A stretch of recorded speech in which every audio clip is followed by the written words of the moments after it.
reunión y, y que evidentemente pueda quedar dentro de las redes de la Asociación Latinoamericana de Cuidados Paliativos. Entonces, como breve introducción, la bioética aporta muchas herramientas para avanzar en la toma de decisiones en el campo de la salud. La resolución de casos en el contexto bioético trata de resolver disyuntivas o problemas, dilemas o conflictos que no pueden ser resueltos de manera intuitiva. El profesional de la salud debe apoyarse en criterios legales, clínicos, institucionales e incluso individuales y familiares del paciente. Y bueno, pues para dar pie a este webinario, vamos a presentar de primera mano a la doctora Rita Rufo Cardarelli. La doctora Rita Rufo es originaria del Uruguay, de la República Oriental del Uruguay. Es doctora en medicina, especialista en pediatría, neonatología y emergentóloga en pediatría. Es maestra por parte en cuidados paliativos en la maestría del doctor Gómez Sancho. Tiene diplomatura y maestría en bioética por la Universidad de Chile y también por la Universidad Libre Internacional de las Américas. Entonces, muchísimas gracias por su asistencia, doctora Rita. Vamos a hablar justo de lo que implica la toma de decisiones en pacientes pediátricos. Adelante, doctor. Bueno, muchísimas gracias a los compañeros que conformamos esta comisión, que estamos convencidos de que la bioética tiene un rol fundamental dentro de los cuidados paliativos y ojalá se nos sume más gente, ¿verdad?, de todos los países. Voy a compartir una presentación para que me puedan seguir un poco mejor. Se ve ahí, ¿verdad? Sí, doctora, adelante. Perfecto. Bueno, hay gente en sala de espera, te aviso por las dudas.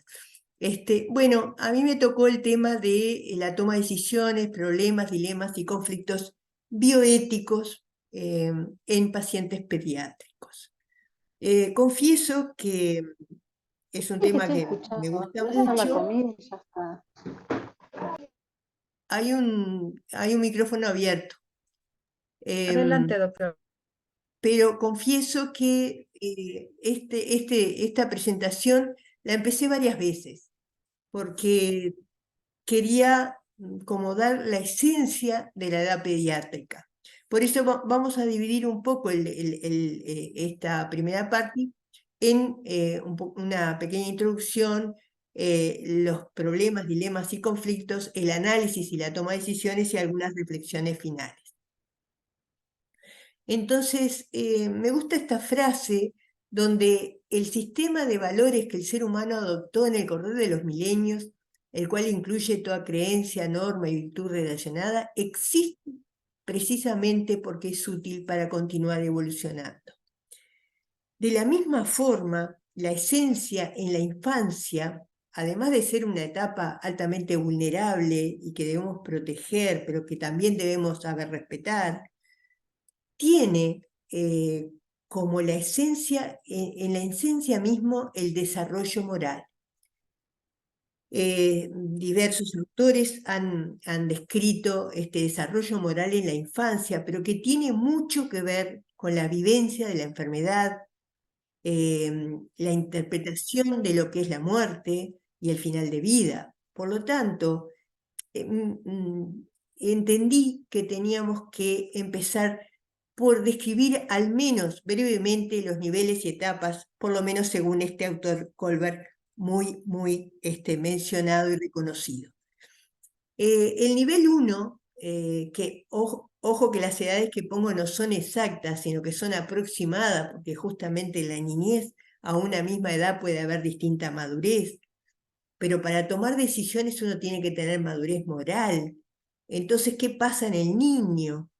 Hay una etapa preconvencional, aproximadamente hasta los 9 años, donde hay una etapa inicial donde se orienta y su acción está dirigida hacia el castigo y la obediencia.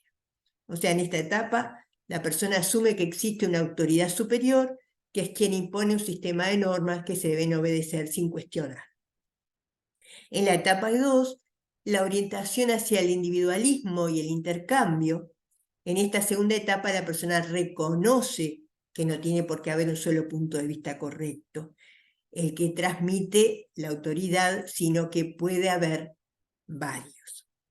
Entonces ustedes vayan pensando, el niño con una enfermedad que limita su vida, cómo puede estar interpretando, cómo puede estar reaccionando según qué etapa de madurez moral se encuentra. Luego hay un nivel 2, convencional, aproximadamente desde los 10 años hasta la adolescencia, donde hay una etapa 3 con buenas relaciones interpersonales, donde se entiende que hay reglas morales, donde el individuo tiende a querer ser aceptado en la familia, en los grupos, ¿verdad? Y una etapa 4 de mantenimiento del orden social, ¿no? Donde, a diferencia de la anterior, que es más cercana a 2 personas o con miembros de grupos cercanos, empieza como a ver un todo, a la sociedad como un todo y a defender este orden. Pero hay una etapa postconvencional donde hay una etapa, quinta etapa, un contrato social. En esta etapa surge la duda de si las normas y las leyes que rigen la sociedad, que se pretende sostener en la etapa anterior, son verdaderamente justas y acertadas. O sea que acá empieza ese adolescente un poco rebelde, que también se puede poner rebelde con los tratamientos de la enfermedad en cuestión. Por lo tanto, aquí la persona se plantea qué es lo que hace a una sociedad realmente buena. Y la etapa 6, los principios universales, o sea, el razonamiento moral propio de esta etapa, más abstracto, simbólico, y se basa en principios morales universales independientes de las propias leyes. Bueno, con esto yo quería dar un poco la esencia de la infancia, el desarrollo moral. ¿Qué es un niño? No sé si ustedes pueden ver bien, a mí me tapa un poco la parte superior, ¿qué es un niño, verdad? Por eso cuando hablamos de niño, nombramos niñas, niños, adolescentes, ¿verdad? Debemos reconocer al niño como persona. Yo siempre hablo de que incluso desde la etapa fetal debemos reconocerla como persona, porque de esa manera vamos a respetar su dignidad y vamos a hacer mucho menos daño, ¿sí? Si no lo reconocemos como persona.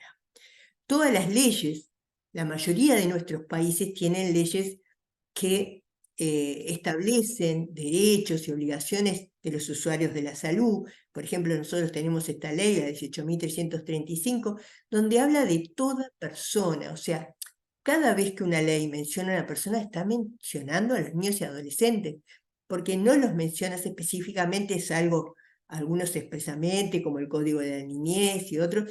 Digo, en realidad se mencionan a las personas, y como toda persona tiene derecho a acceder a una atención integral que comprenda todas aquellas acciones destinadas a la promoción, protección, recuperación, rehabilitación de la salud y cuidados paliativos.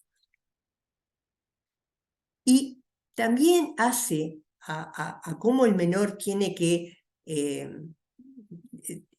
tomar participación, hace los fines de la medicina. Al principio de este siglo, el Hastings Center, un centro bioético muy reconocido, plantea que los fines de la medicina son la prevención de enfermedades y lesiones y la promoción de la conservación de la salud, el alivio del dolor y el sufrimiento causado por males, la atención y la curación de los enfermos y los cuidados de incurables, y la evitación de la muerte prematura y la búsqueda de una muerte tranquila. Acá se integra a los escenarios esta otra parte de la muerte permitida.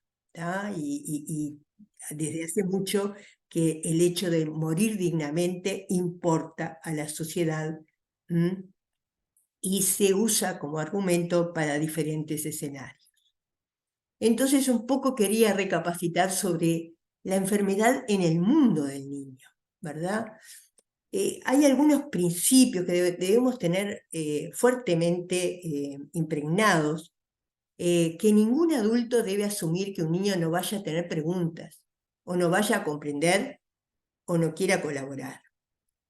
Pero hay que saber entrevistar al niño acorde a su edad, usar su lenguaje, ponerle nombres concretos a las cosas.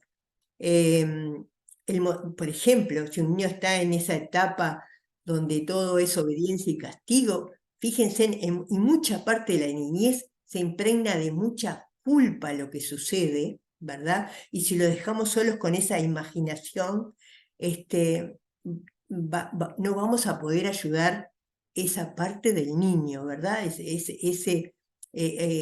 Por eso hay que rescatar al niño y poder hablarle en su lenguaje. El motivo de la enfermedad debe ser explicado claramente y alejado de la responsabilidad del niño. Esto es muy importante.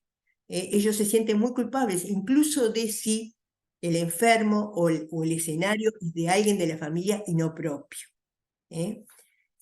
También ayudar a que pueda reconocer las emociones que puede tener en el transcurso de una enfermedad. Es importante respetar la capacidad del niño para tolerar la conversación, dejando siempre clara la disponibilidad para hablar con ellos cuando se lo requiera. O sea, esto es importante también transmitirle a los padres, que el niño va evolucionando, el niño va a preguntar cuando tenga más adelante y repiense en esto que pasó, va a tener otras preguntas, o mismo mañana, ¿verdad? Y tenemos que dejar abierta la puerta para que pueda preguntar, que sepa que puede preguntar. Entonces, ¿cuáles son los problemas, dilemas y conflictos?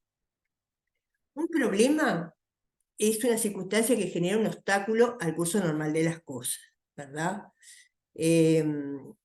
O sea, requiere solución, como puede ser un síntoma de la enfermedad, requiere ser tratado, por ejemplo.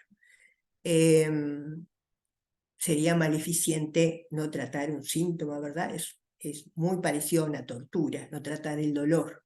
El conflicto es una situación en la cual dos o más personas con intereses distintos entran en confrontación. O sea, porque se están basando en intereses diferentes. Pero no siempre un problema es un dilema.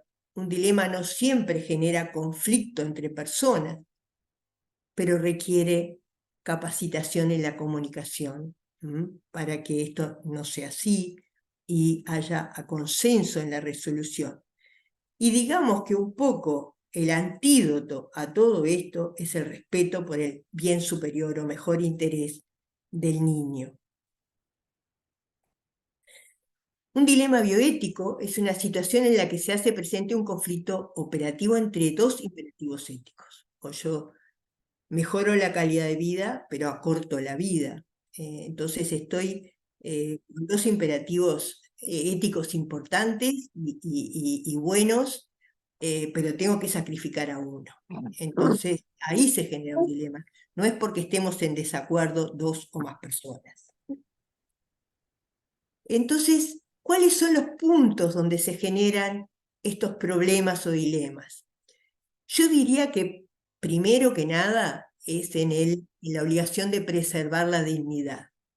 El reconocer al niño, rescatar al niño como persona, con su dignidad inherente al hecho de ser persona y con sus derechos. El niño no solo debe ser protegido, sino que es un sujeto de derechos. Entonces, esto debe ser así en el niño sano, pero también en el proceso de vivir la enfermedad y en el proceso de morir. La equidad de acceso a los recursos de cuidados paliativos pediátricos de calidad es un derecho. Y vemos que está muy, muy atrasado con respecto a los cuidados paliativos de adultos. ¿Por qué? Porque el niño no es socialmente aceptado como persona, ¿sí? Y eso es lo primero que tenemos que rescatar.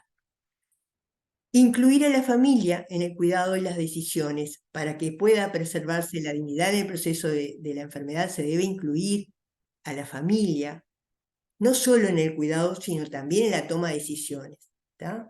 No de cualquier manera. Esto requiere capacitación, saber, no dejarlos solos con las decisiones, elija usted, porque eso crea mucha culpa, y lo que ponemos sobre la mesa para decidir siempre va a ser nuestra responsabilidad. El otro punto muy importante es la autonomía progresiva. Ese desarrollo moral que yo les contaba al principio hace a la capacidad del sujeto para poder tomar decisiones, desde el más pequeño, pero siempre puede asentir, no dar por sentado que no le podemos explicar, y siempre escuchar, ¿sí? Siempre debe ser escuchado un niño, pero eso va a ir progresando hasta que pueda decidir y hasta que tenga voz y voto. Entonces, esa capacitación también tenemos responsabilidad en que la puedan ir adquiriendo. Al principio decidirá si toma este medicamento, comprimido, líquido, o en este horario o en el otro, pero después va a tener que ir tomando otras decisiones, pero eso se va capacitando. Entonces, hay dos puntos importantes que son la escalera móvil de competencia, o sea, yo necesito mayor competencia para rechazar un tratamiento que me es altamente beneficioso, el niño también lo requiere, o una mínima competencia como para decir, bueno, esto es altamente beneficioso para mí y lo acepto. O sea, en esos extremos hay una variedad que debemos saber evaluar si el niño tiene la capacidad y competencia para esta decisión, ¿sí? No quiere decir lo mismo si hay discapacidad, no quiere decir que no pueda decidir en ninguno de los escenarios. El otro tema importante es el menor maduro. O sea, a medida que ese desarrollo moral se va adquiriendo, a medida que el niño tiene finalmente más de 12 años, puede empezar a entender las consecuencias de sus decisiones, y eso hace a un niño que pueda decidir sobre su propia salud, ¿tá? Entonces, la voz del niño, además de rescatar al niño y su dignidad, debemos rescatar la voz del niño. Entonces, el tercer punto que quiero resaltar es el mejor interés o bien superior. En realidad es qué es lo correcto hacer para este niño en esta situación, ¿sí? Y este bien superior es nuestro deber y es nuestra responsabilidad y es nuestro compromiso. Entonces, ¿pueden los padres pedirme que le haga daño a su hijo? No. La patria potestad también tiene límites. No debemos estigmatizar ni descartar a los discapacitados, ¿sí? Ni por edad, ni por enfermedad, ni por raza, ni por religión. El mejor interés es qué es lo correcto para esto, teniendo sus valores, sus creencias en juego, como vamos a ver, ¿no? Entonces, nuestro compromiso siempre va a ser hacia el mejor interés del menor, ¿verdad? Y no debemos de perder este punto, porque a veces la gran angustia que viven los padres hacen que no se atengan, porque ellos también tienen obligaciones para con el bien superior del niño. Por supuesto, la no maleficencia es tremendamente importante en la infancia. ¿Por qué? Porque se los puede someter a decisiones equivocadas que los hacen sufrir, o que no le dan el tratamiento correcto, como pasó con el caso Baby Doe. Hace muchos años este caso surgió, un niño Down con una atricia de esófago que no fue operado por su condición y demás, y después hizo mucho revuelo y surgieron las reglas Baby Doe para evitar esto. Entonces, y también otros casos que generaron leyes de muerte digna, como en la Argentina, el caso de Camila. Entonces, tenemos que tener dos puntos muy presentes para no hacer daño. Habrá muchos más, pero estos son los que quiero resaltar hoy acá. La persona es un fin en sí mismo, no un medio. Ojo con los casos en que se involucran en investigación, los niños que están con cáncer, con otras enfermedades. Bueno, hay que tener mucho cuidado con esto. Y la proporcionalidad. Todo el tiempo en medicina estamos como decidiendo, esto lo hago, esto no, esto es mejor, pero cuando se trata de enfermedades que amenazan la vida o al final de la vida, esto parece muy difícil, pero debemos seguir haciendo lo correcto, lo mejor para el paciente, ¿sí? Entonces, no discriminemos al pequeño, ¿sí? Como dice Mafalda a este chiquitito y le pregunta cómo se llama, Libertad, ¿no? Tremendo nombre. ¿Por qué? Porque los pequeños tienen su dignidad intacta, son personas con todas las letras y requieren nuestra mayor responsabilidad en la toma de decisiones. Entonces, hablando un poco de este análisis, toma de decisiones, a mí me gusta siempre mencionar un método que el doctor Juan Pablo Beca de Chile, bioticista, muy, muy reconocido internacionalmente, toma los métodos de Diego Gracia y de Albert Johnson y resume en esto que a mí me parece, yo lo he aplicado como bioética aplicada a los casos y realmente es muy esclarecedor. No es solo para que los comités de bioética lo hagan, porque puede pasar que ante un dilema tengamos que consultar, pero para nosotros como herramienta para decidir. Entonces, primero tenemos que analizar todos los hechos y dentro de los hechos conocer contexto, deseos de paciente y familia, analizar los principios y valores que están en juego, identificar los problemas, dilemas o conflictos y elegir el principal, o sea, nuestra recomendación, nuestra acción principal tiene que ser sobre ese dilema que en cuestión. Cuando analicemos las acciones, tenemos que ponerlas todas sobre la mesa y generalmente la solución suele estar en búsquedas intermedias, porque en las extremas puede haber algo ilegal, como por ejemplo, están habiendo casos de adolescentes pidiendo adelantar la muerte. No es legal en la mayoría de nuestros países, pero bueno, hay leyes como en mi país con media sanción, que nos pone como estos desafíos de empezar a pensar cuando tenemos el pedido de adelantar la muerte, ¿de qué estamos hablando? Es un síntoma que debemos saber prevenir como todos los demás y tratar correctamente. La toma de decisiones compartidas, o sea, los padres no pueden quedar solos con nosotros, somos los que ponemos las posibilidades arriba de la mesa. Nosotros somos lo que no podemos dejar que esos padres se sientan culpables por decidir no hacer un tratamiento a un hijo, cuando lo correcto es no hacerlo porque eso le genera mucho sufrimiento, dolor y mala calidad de vida. Y por supuesto que no vamos a hacer nada ilegal, pero bueno, tenemos que también mostrar que esto, a pesar del tiempo, se mantiene esa decisión. Y bueno, como para cerrar un poco, para ser justos que las compañeras tienen excelentes presentaciones para hacer, vamos como reflexión final, digamos, yo quiero que se lleven un poco estas preguntas. ¿De qué manera promuevo la participación del menor? O sea, frente a cualquiera de los casos que tengo, así sea que el adulto es el enfermo y el menor está en la familia o el menor es el paciente, ¿cómo promuevo la participación de ese menor? ¿Pueden los padres apartarse del mejor interés del niño? ¿Tengo identificado el mejor interés?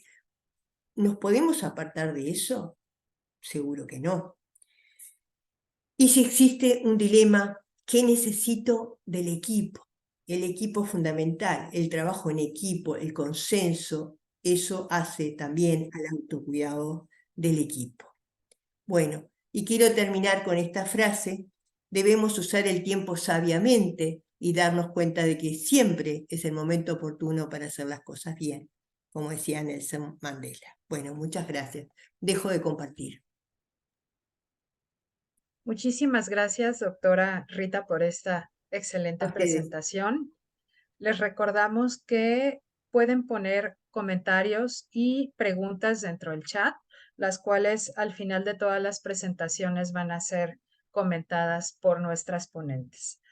Entonces, para comenzar con el mismo tema, pero prácticamente enfocado a la parte de la población adulta, tenemos el día de hoy a la doctora Mónica Ocio Saldaña. Ella es médico cirujano y maestra en ciencias por la UNAM, maestra en cuidados paliativos y máster en cuidados paliativos pediátricos, y está dedicada prácticamente en tiempo completo al desarrollo e implementación de la atención paliativa como parte esencial del acto médico y como derecho humano. Muchísimas gracias, doctora Mónica. Adelante.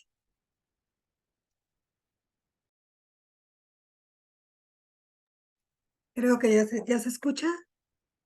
Sí, doctora, nada más hay que poner en modo completo la presentación, por favor. Sí. Creo que ya estamos. Adelante. Pues vamos a hablar un poco de lo que son esta toma de decisiones, problemas, dilemas, conflictos en el paciente paliativo. Y yo me voy a enfocar un poco más en el paciente adulto. Bueno, como les decía, es parte de mi currículum, no hay ningún conflicto de intereses. Y quisiera empezar con una frase de William Osler, que nos dice que la medicina es una ciencia de la incertidumbre y un arte de la probabilidad. Es decir, la medicina no es una ciencia exacta. Todas las decisiones que tomamos diariamente se van a sustentar en una predicción, en una probabilidad.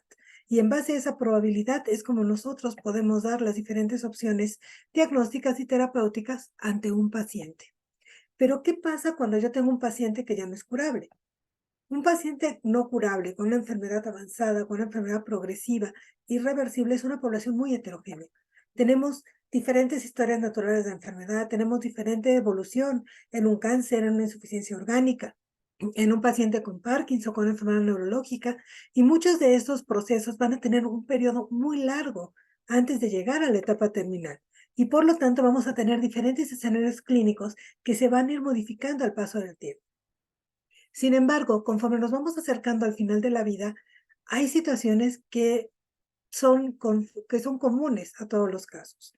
Todos los pacientes desean tener sus síntomas controlados. Nadie quiere tener síntomas desagradables, mucho menos al final de la vida. Todos esperan tener un soporte progresivo. ¿Por qué? Porque si van perdiendo funcionalidad y van perdiendo capacidades, también se espera un mejor cuidado por parte de la familia, por parte también de los equipos de salud. La mayor parte de los pacientes esperan una respuesta adecuada a sus últimos deseos, es decir, que se haga lo que ellos desean o lo que ellos consideran o lo que ellos han hablado a lo largo de su vida que es importante para ellos. Y también desean mantener sus relaciones significativas, estar con las personas que les son importantes. Pensemos que un paciente a lo largo de este proceso de enfermedad va a ir modificando la organización familiar y social y va teniendo diferentes formas de relacionarse y formas de llevar a cabo sus actividades a lo largo de este proceso. Esta organización familiar también depende de una estabilidad financiera.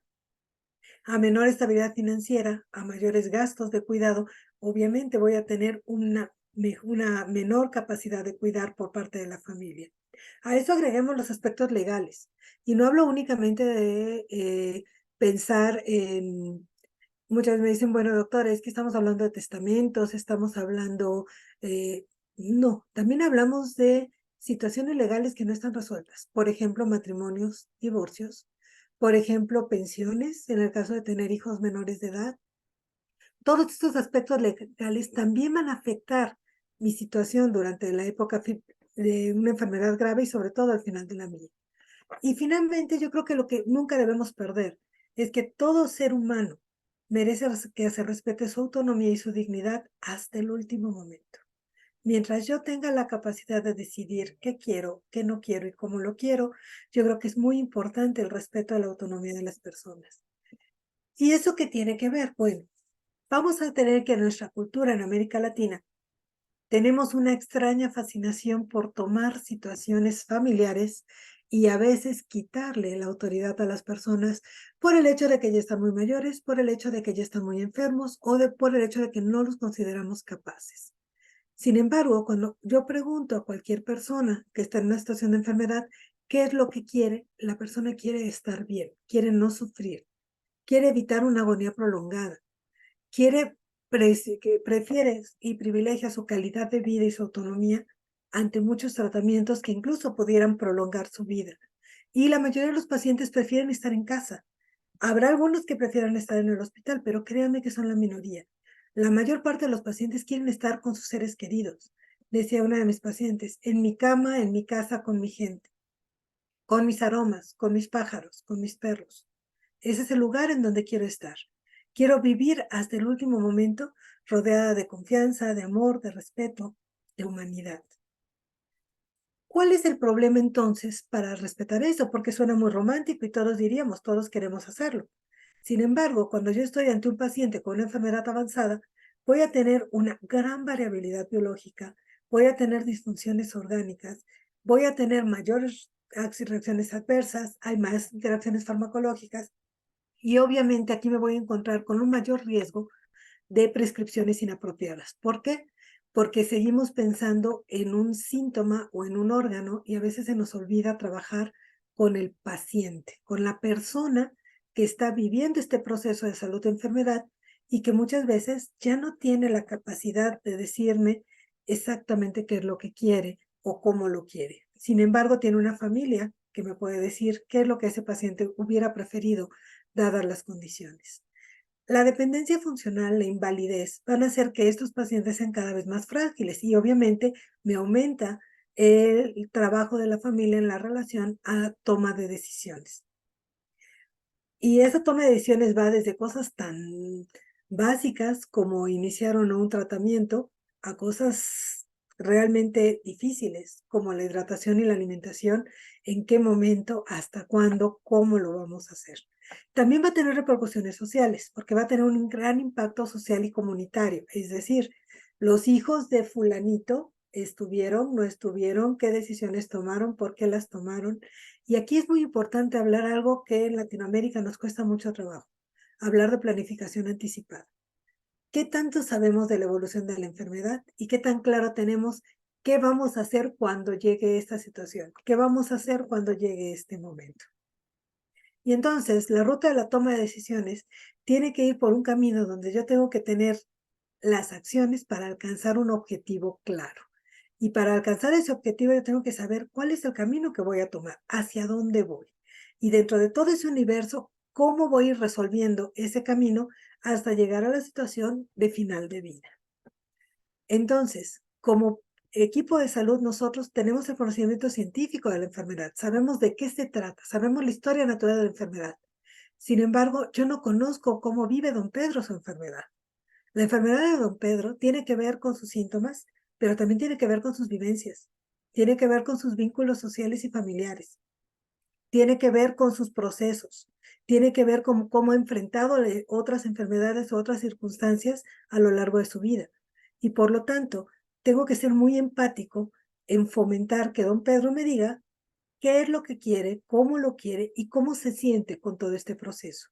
Porque en base a eso yo voy a conocer cuáles son los valores de don Pedro y voy a poder entender hacia dónde voy a dirigir mi capacidad de cuidado a lo largo de este proceso. Cuando hablamos de un dilema, ¿de qué hablamos? De tener dos o más alternativas en donde los medios y los fines son diferentes. El problema, el dilema realmente es que nunca va a ser neutral.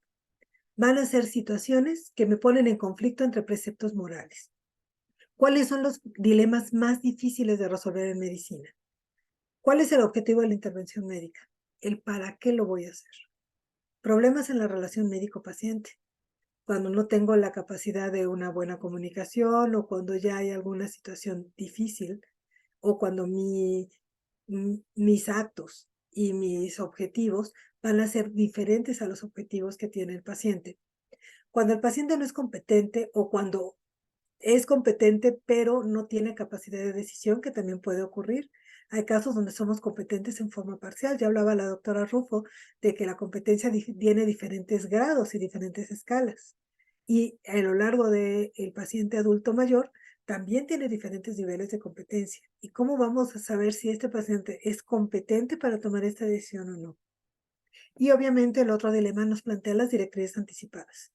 No porque sea un dilema real, sino porque muchas veces esas directrices van con un precepto moral diferente al que tiene el resto de la familia. Entonces, ¿cuándo vamos a tener un dilema?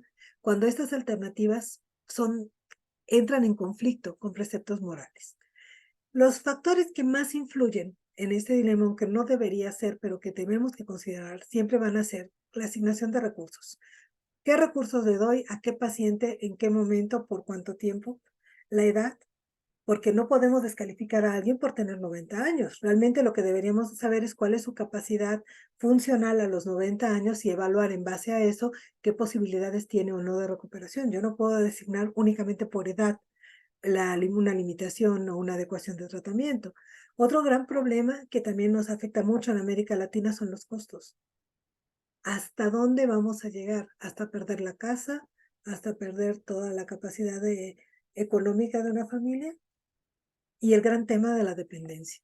¿De quién depende? En México tenemos un dicho que dice el que paga manda. Y muchas veces el que paga ni siquiera está en México, está en Estados Unidos, está en otro lugar, y de pronto esa persona puede tener injerencia en toma de decisiones que pueden ser verdaderamente dilemáticas. Entonces, ¿cómo podemos trabajar para evitar llegar a esos dilemas, para tener acuerdos? En primer lugar, y vamos a hablar más ampliamente más adelante otra de mis compañeras sobre el consentimiento informado. Por lo pronto, yo solo quisiera decirles puntos muy básicos. El consentimiento informado es la expresión de la autonomía del paciente. Es el mayor respeto a su dignidad. Y para poderlo llevar a cabo, tengo que dar información veraz, tengo que explicar cuáles son las metas del cuidado y lo ideal es que haya una decisión consensuada del paciente, la familia y el equipo de salud con un apoyo espiritual que sería deseable que lo tuviéramos en todos los casos y con una documentación explícita. Lo que tenemos que saber para poder pedir el consentimiento, para poder hacer un plan de atención, para poder establecer una meta terapéutica son 4 cosas. ¿Cuál es la información que tiene el paciente? ¿Cuál es la competencia que tiene para tomar decisiones? ¿Cómo nos va con la parte de comprensión y entendimiento del proceso de salud de enfermedad y también de las diferentes opciones terapéuticas que tenemos que trabajar? ¿Y cuál es la voluntad del paciente? Y vamos a hablar un poquito de cada una de estas. Si hablamos de información, el punto de lanza va a ser la predicción pronóstica. ¿Por qué? Porque la predicción pronóstica me va a dar la mejor manera de establecer beneficios y riesgos de un tratamiento, qué tan fácil o qué tan difícil es acceder a él, los costos de atención. Y obviamente, si yo le informo esta predicción pronóstica, el paciente puede decirme más claramente cuáles son sus preferencias. El gran problema, la predicción pronóstica siempre nos genera mucho conflicto en medicina. ¿Por qué? Porque nos queda la sensación de que le estamos quitando la esperanza al paciente. Yo siempre les digo que tenemos que trabajar con esperanzas reales, con esperanzas razonadas, porque una predicción pronóstica adecuada me ayuda a seleccionar qué paciente es el mejor candidato para un tratamiento o para otro, pero también va a ayudar a la familia a establecer metas de cuidado y preferencias que se pueden trabajar desde etapas tempranas de la enfermedad. Llegar a consensos antes de llegar a una situación dilemática o de conflicto y, lo más importante, me da una información realista que me va a ayudar a lidiar con la incertidumbre. El segundo punto del que hablamos es la competencia. ¿Y qué es competencia? Es la capacidad de recibir, aceptar, comprender, recordar y repetir la información que me están dando, pero además relacionarla con mi mundo real. Integrar esa información y después de eso tomar una decisión en base a lo que yo elijo y siendo responsable de las consecuencias que van a tomar esa decisión. Es decir, es la mayor expresión de voluntad y deseo que puede tener una persona. Y puedo ser competente a edades tempranas. Incluso hay pacientes de 12 años que son perfectamente competentes. Es decir, tienen esta capacidad de comprender, recordar, repetir y aceptar la consecuencia de las decisiones que se están tomando. Una vez que dijimos, ya tengo la información, ya tengo la competencia, tengo que saber en qué categoría estoy, con qué tipo de paciente estoy hablando. ¿Es un paciente en estado crítico que puede mejorar, que puede ser reversible su situación, que puede ser un evento transitorio? ¿O es un paciente con una enfermedad que ya no es curable? Y que esa es una crisis, pero que esta crisis también puede ser un episodio potencialmente terminal. Que esta crisis puede mejorar, pero el paciente ya no se va a curar. Vamos a entrar en una crisis donde vamos a estar en una trayectoria de la enfermedad con menos funcionalidad que la previa y se va a ir deteriorando progresivamente. O estamos hablando de una enfermedad letal, de un paciente que va a fallecer en cuestión de días o semanas, lo que los anglosajones dicen situación de últimos días. Esta situación que sabemos que se está deteriorando rápidamente y donde valdría la pena preguntarnos para qué le voy a hacer más estudios, para qué vamos a hacer más procedimientos, ¿por qué? Porque es una enfermedad que ya está en una situación de últimas horas, etapa de vida. O finalmente el paciente que está en etapa agónica, donde estamos hablando de las últimas horas, de los últimos momentos y en donde todo nuestro trabajo tendría que ser para facilitar que el paciente muriera en las mejores condiciones posibles. Y entonces, ¿cómo decidimos? Pues deberíamos buscar lo que sea más eficaz, es decir, lo que me dé el mejor resultado, pero también lo que sea eficiente, con el menor costo, en forma oportuna, antes de tomar una decisión que pueda complicar esta situación.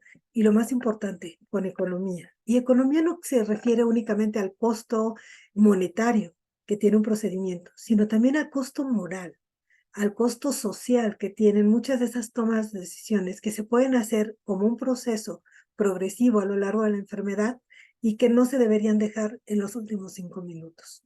¿Por qué? Porque muchos de esos conceptos pueden entrar en conflicto.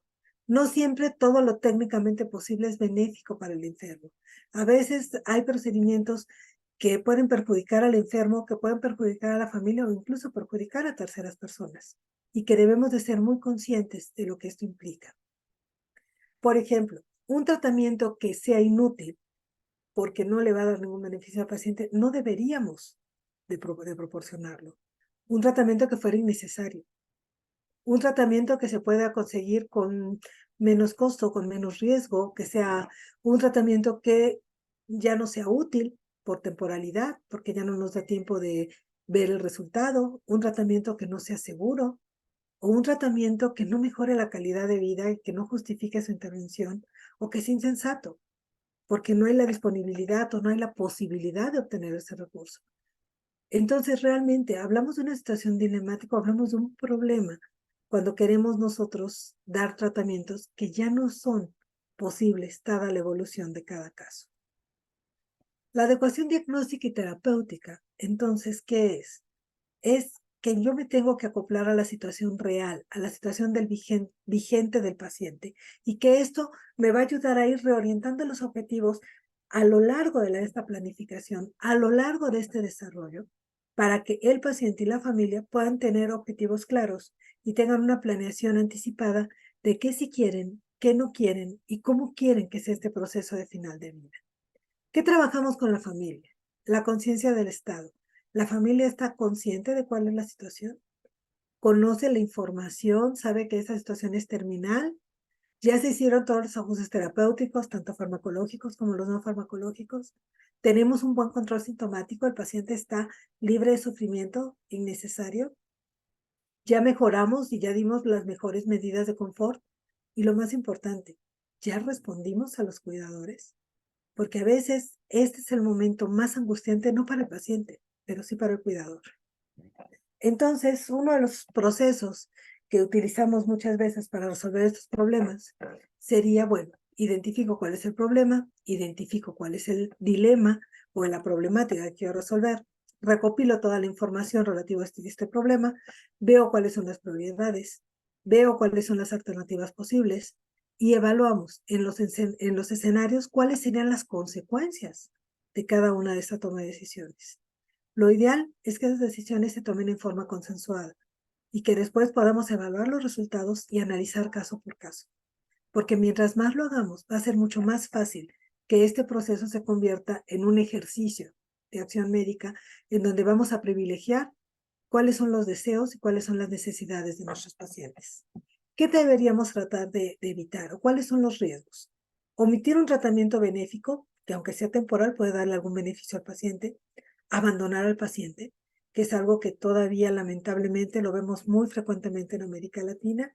Esto de decir, como no hay nada más que hacer, lléveselo a casa y el paciente se va sin control sintomático y con una familia que no sabe qué hacer. Imponer tratamientos o procedimientos que el paciente no quiere, porque a veces nos cuesta mucho aceptar que la decisión del paciente es ya no continuar con un tratamiento que para él en este momento se considera extraordinario y que no le está ofreciendo una mejor calidad de vida. O brindar tratamientos inútiles, innecesarios o desproporcionados y que muchas veces tienen más que ver con situaciones de los demás y no del paciente.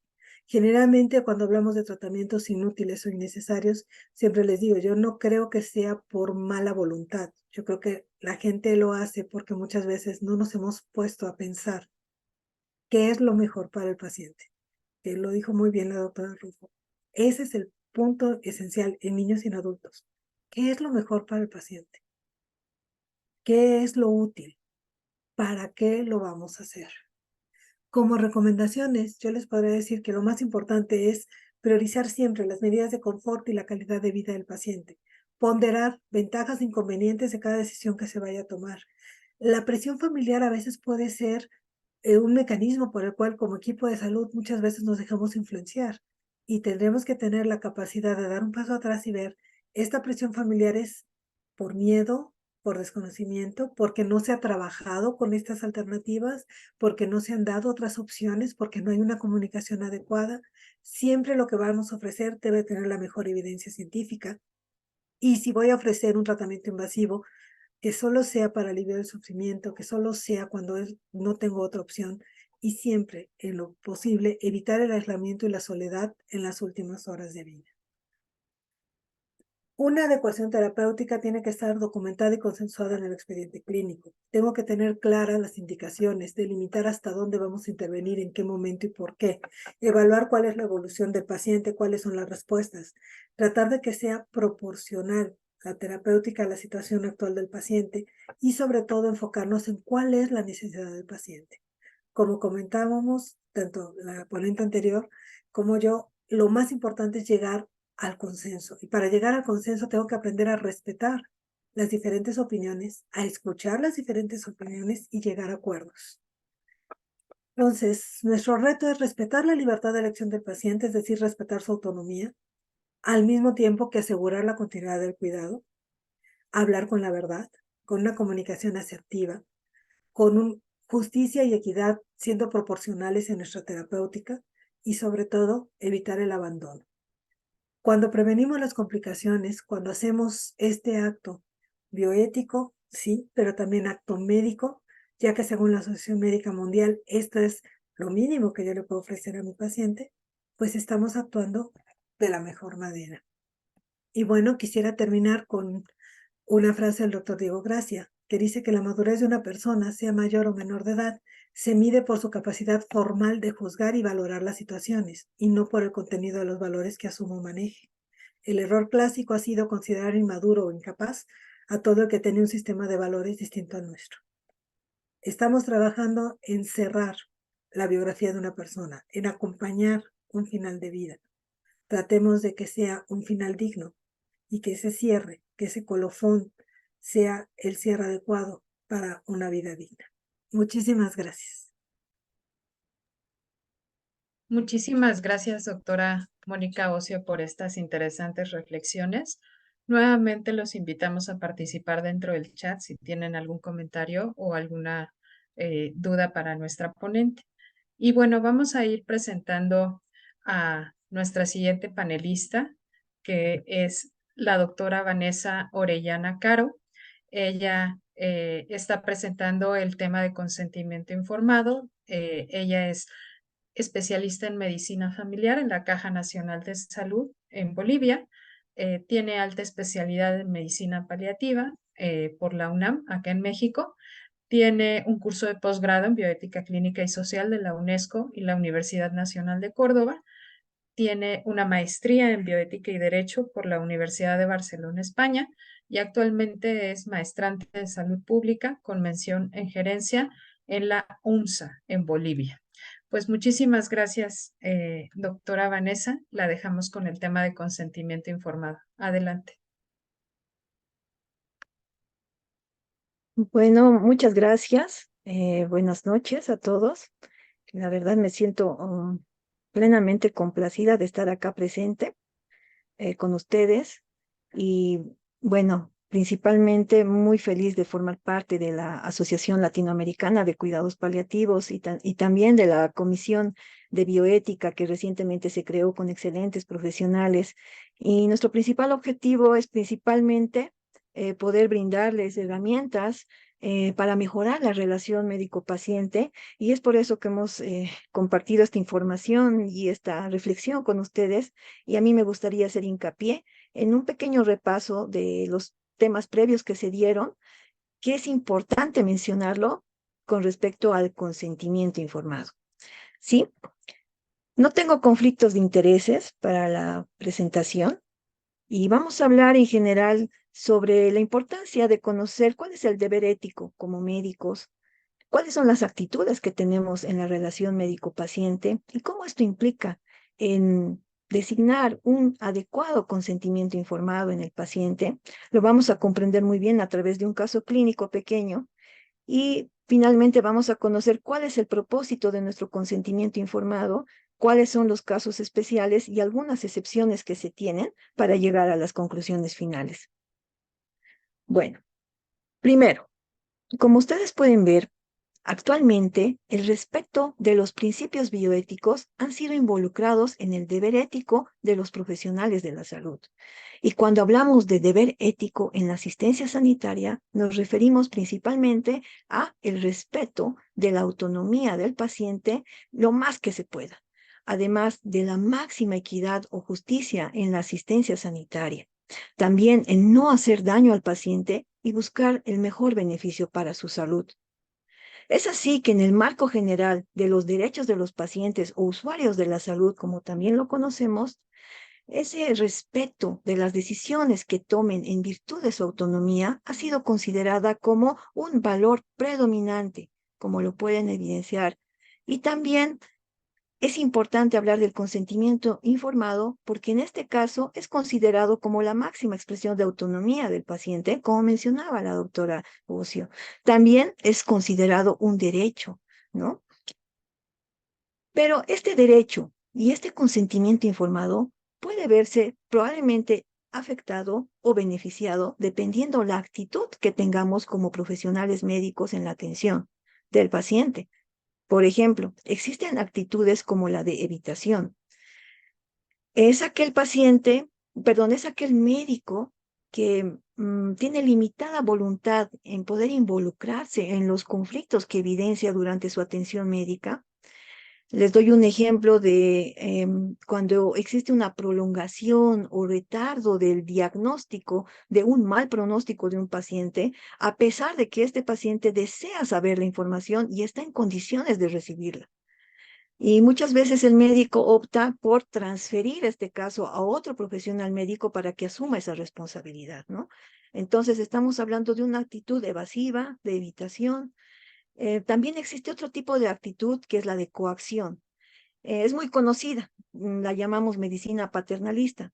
Y bueno, en esta, el médico es quien subordina tanto los valores como las prioridades del paciente y las asume como propias. Es decir, que el médico decide por el paciente y considera que esa decisión es la única y la mejor y válida para el paciente, ¿no? Ahora, existe otro tipo de adaptación, otro tipo de actitud que es la adaptación, que es contraria a la coacción. En este caso, el médico se subordina ante las prioridades del paciente. Por ejemplo, aquel médico que accede a realizar un estudio de gabinete, de diagnóstico, siendo consciente de que ese estudio es innecesario para el paciente. Sin embargo, lo realiza por exigencia del mismo o por exigencia del familiar, por ejemplo, ¿no? Entonces se llega a una actitud de tipo clientelar, es decir, una medicina defensiva, por ese temor probablemente a tener, por ejemplo, alguna denuncia penal, y esto podría generar tal vez en un daño al paciente o incluso podría generar en un gasto a los recursos de la institución donde se realizan estos estudios, ¿no? Que son innecesarios. Otro tipo de actitud que también debemos considerar, la que ya es considerada como una de las mejores o ideales en la relación médico-paciente, es la de compromiso. Y en esta, como pueden ver, se refiere a un pacto entre el paciente y el médico. Quiere decir que se llega a un acuerdo. Les doy un ejemplo. Un paciente con cáncer recientemente diagnosticado y que además tiene indicación de quimioterapia para poder curarse. Sin embargo, el paciente decide rechazar este procedimiento por ese temor a los efectos adversos insoportables que pueden llegar a presentarse debido a que el paciente probablemente escuchó de otros pacientes estos efectos secundarios o investigó por internet. Entonces, es ahí que la actitud del médico, de acuerdo a su capacidad de compromiso y de realizar este acuerdo con el paciente, puede tal vez orientarle a intentar realizar tal vez una primera quimioterapia apoyado con un soporte de control de síntomas, con otras especialidades, y así el paciente pueda darse cuenta que probablemente los efectos secundarios o adversos de una quimioterapia no eran tan insoportables o intolerables como él consideraba, y así se podría llegar al tratamiento indicado para el paciente. Ahora, tiene algunas limitaciones, por ejemplo, el tiempo o las circunstancias en el que se presenta este acontecimiento del caso específico del paciente. Sin embargo, es una de las actitudes que podrían ayudarnos a mejorar la relación médico-paciente y obviamente a reforzar el consentimiento informado de forma adecuada. Y finalmente existe otro tipo de actitud que es la más importante, que es la de colaboración. En esta, como pueden ver, se refiere a la mejor decisión consensuada tanto del paciente como del médico. Les pongo un ejemplo, un paciente que tiene un cáncer terminal y, y ambos están de acuerdo en que el máximo beneficio o el mejor interés del paciente es probablemente limitar aquellas intervenciones de medidas de soporte vital, por ejemplo, si se encontrara en una situación de final de vida, y se priorizara otros intereses como el de alivio de su sufrimiento a través del control de síntomas, alivio del sufrimiento espiritual, apoyo emocional. Entonces, esto se refiere a una actitud de colaboración entre el médico y el paciente y es una de las mejores actitudes ideales que se puede tener en la relación médico-paciente. ¿Por qué es importante mencionarlos? Porque así podemos comprender mejor cuál es la importancia también del consentimiento informado. No olvidemos en su definición que es la aceptación del paciente competente para realizar procedimientos, ya sea de diagnóstico o de tratamiento, que se consideran indicados para el paciente. Pero obviamente esto debe tener una información adecuada, es decir, una información clara, comprensible, veraz por parte del personal médico que lo atiende, ¿no? Y de este concepto es importante mencionar que deben involucrarse tres palabras claves. Una de ellas, libertad, porque el paciente consciente, acepta, autoriza de forma libre y voluntaria este consentimiento. Además, la competencia del paciente para comprender tanto los riesgos, los beneficios, las consecuencias que se lleguen a presentar de acuerdo a su decisión son importantes y el paciente las comprende como tal. Y bueno, la información, que ya es responsabilidad de nosotros poder brindarla de forma adecuada para que el paciente pueda decidir bien y con conocimiento de causa. Acá les presento un caso clínico para comprender un poquito más la definición de consentimiento informado. Y bueno, tenemos un paciente, por ejemplo, de un varón de 50 años, casado con 3 hijos, entre 8, 15 y 20 años, quien padece diabetes mellitus tipo 2, que está mal controlada y que además tuvo un antecedente de cardiopatía isquémica. Presentó una intercurrencia, ¿no? Una trombosis en la arteria femoral derecha. Fue internado y durante su internación, médico tratante propuso una intervención quirúrgica. Sin embargo, esta fue rechazada por el paciente y como alternativa se decidió utilizar e iniciar tratamiento con heparinas y vasodilatadores. Sin embargo, no hubo mejoría en su evolución clínica. Y por ese motivo, el paciente desarrolló una necrosis de la parte distal del pie derecho. Y bueno, el siguiente paso a seguir era la indicación de amputación. Sin embargo, el paciente rechazó la misma, a pesar de las reiteradas advertencias del riesgo de morir si no se operaba. Ante esta situación y este contexto, la esposa solicitó al médico cirujano que opere a su esposo, aunque el paciente no haya dado su consentimiento, porque ella temía perderlo. ¿Qué hubieran hecho en este caso? ¿Qué debería responder el médico a la esposa? Probablemente algunos de ustedes dirán que lo más importante es salvar la vida del paciente y que tiene indicación de amputación a pesar de no tener el consentimiento informado de autorización. U otros probablemente pensarán que es mejor recurrir a alguna instancia legal que pueda proteger al médico y que pueda realizar esta intervención quirúrgica a pesar de no tener el consentimiento informado. Y otros probablemente dirán que lo mejor en este caso es el respeto de la autonomía que ejerce el paciente sobre su cuerpo y esa decisión que la toma, a pesar de que esto conlleve a la muerte. Bueno, entonces, este caso clínico nos lleva a una reflexión muy importante, que la debemos considerar, que es la valoración de la autonomía.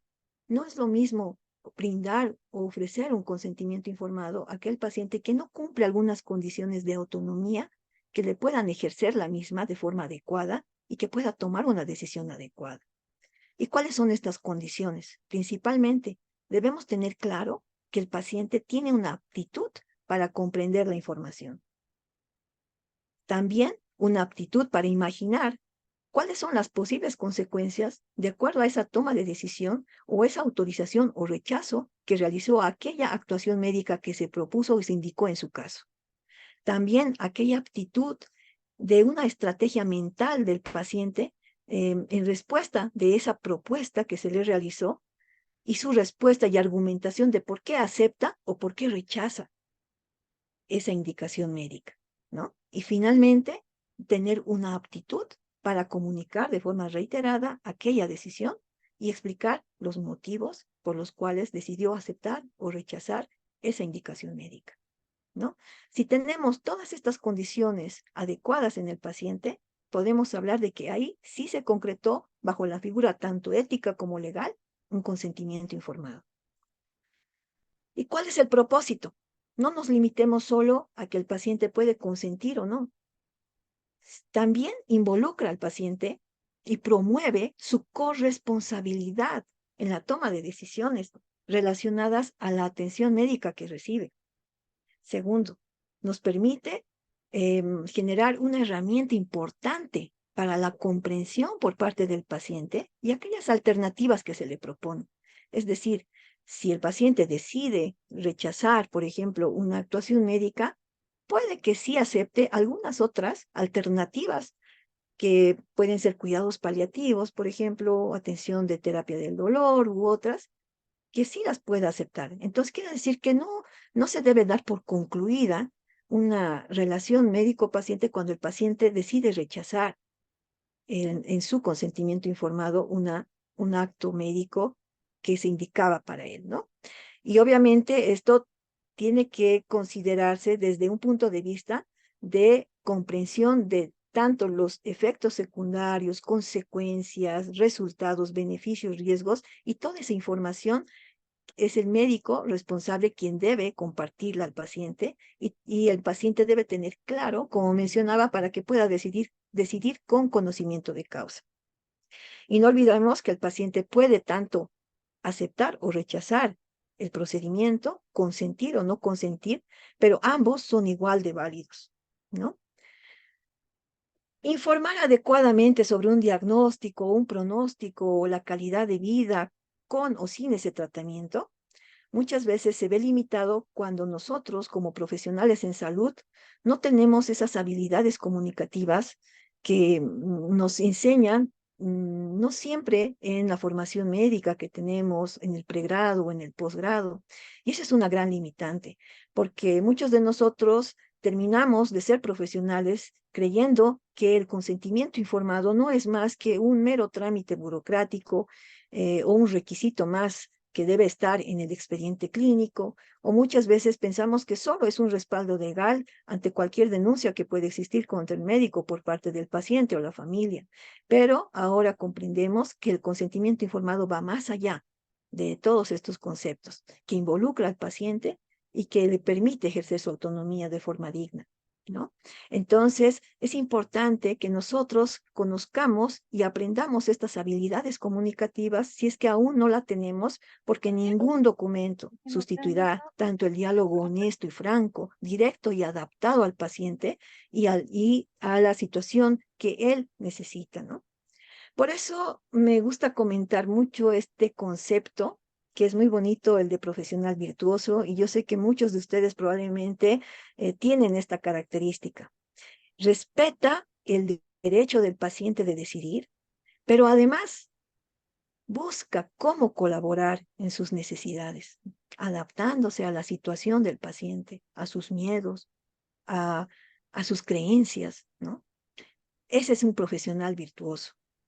Y obviamente en esto se involucra tanto esa información veraz que debemos dar, pero cuando decimos veraz, quiere decir que es una información clara y honesta y no debe tener, por ejemplo, mentiras piadosas, que a veces las realizamos creyendo que estamos protegiendo al paciente. No, debe ser de acuerdo a ese contexto del paciente, ¿no?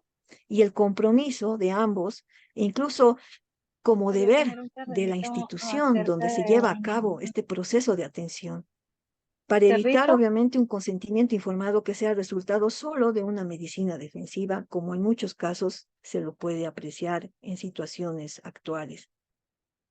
Ahora, con respecto al consentimiento informado, existen algunos casos especiales que, bueno, ya lo mencionaban nuestras queridas ponentes previas.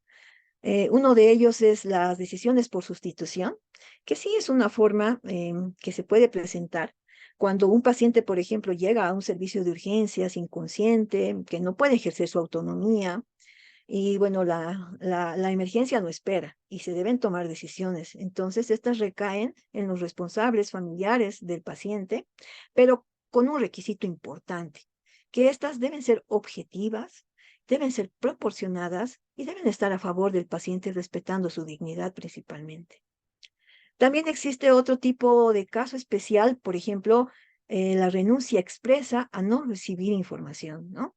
Es una forma diferente de ejercer la autonomía, pero es un modo de autonomía.